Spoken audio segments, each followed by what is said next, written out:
एका रानात वडाचं मोठं झाड होतं. झाडाला एक ढोली होती. त्यामध्ये सशाची स्वारी राहत होती. त्याच्याबरोबर सशिणबाई आणि त्याचं ससुल्ल बाळ सोबत राहायचे. एकदा ससा आणि सशिणबाई फिरायला दूर रानात गेली.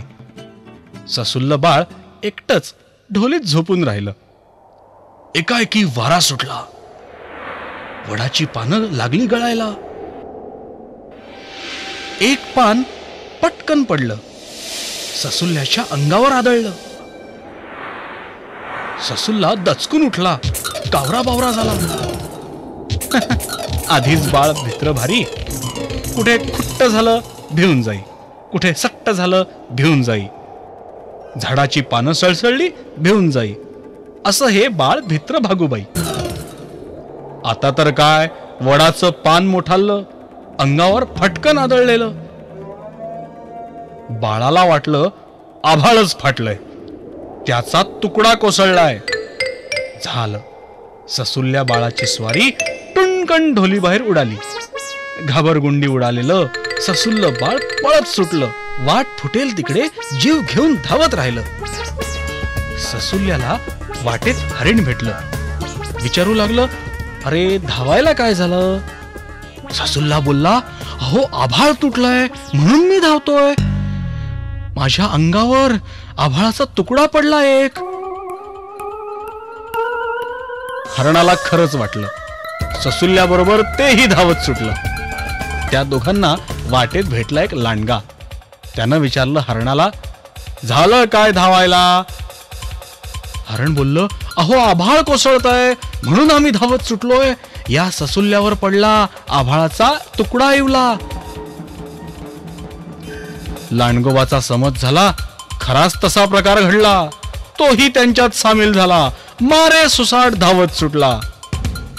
आता ते तिघही मिळून धावत सुटले जीव तोडून. पुढे भेटली सिंहाची स्वारी. विचारू लागली नवल करीत, अरे पळताय का असे, सांगा तरी. लांडगा बोलला, अहो भगदाड पडलंय आभाळाला, त्याचा तुकडा खाली पडला. या ससुल्ल्यानं प्रत्यक्ष पाहिला.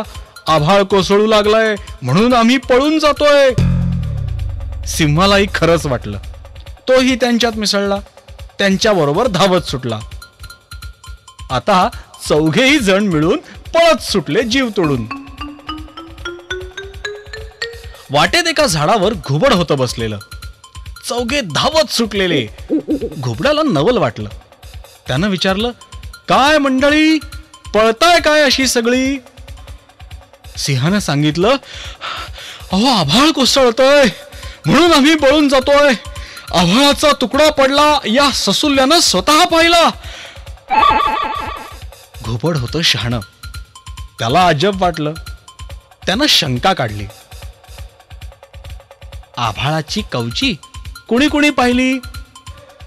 सिंहाची स्वारी बोलली, तशी मी डोळ्यांनी नाही पाहिली.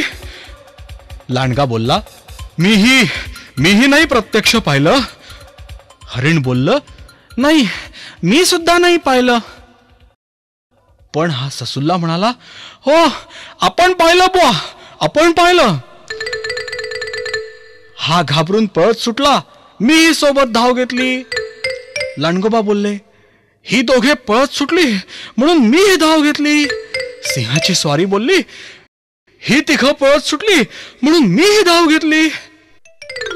घुबड बोललं, म्हणजे तुम्ही तिघांनी खात्री करून घेतली नाहीच. चला आपण जाऊया आणि खात्री करून घेऊया. घुबडा सकट सारी जण निघाली. वडाच्या झाडाखाली दाखल झाली. घुबड बोललं ससुल्ल्याला, दाखव तुकडा कुठला पडला. ससुल्ल्यानं हळूच ढोलीतलं वडाचं पान दाखवलं. घुबड खो खो खो करून हसू लागलं. मग ते बाकीच्यांना बोललं, अरे अरे ससुल्ल्या पोरगा येवलासा, त्याला अजून समज कसला. वडाचं पान पडलं तेच त्याला अजब वाटलं. त्याच्या सांगण्यावर असा तुम्ही विश्वास ठेवलातच कसा? सारा वेड्यांचा बाजार. उगाच झालात बेजार.